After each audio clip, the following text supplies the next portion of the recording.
Two balls are on a frictionless horizontal tabletop.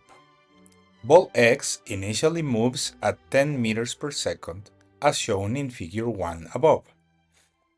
It then collides elastically with identical ball Y, which is initially at rest.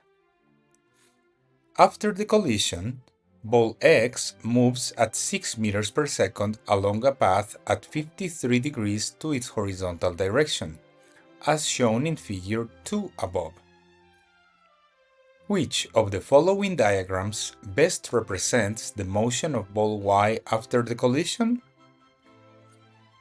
On the one hand, the momentum of the system in the horizontal direction is m times 10 meters per second, where m is the mass of each ball. The momentum after the collision must be m times meters per second.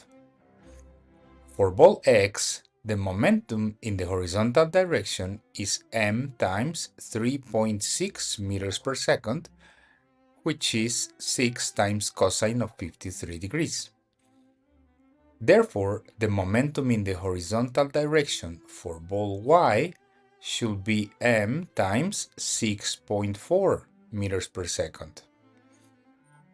Then, the horizontal component of the velocity for ball Y should be 6.4 meters per second.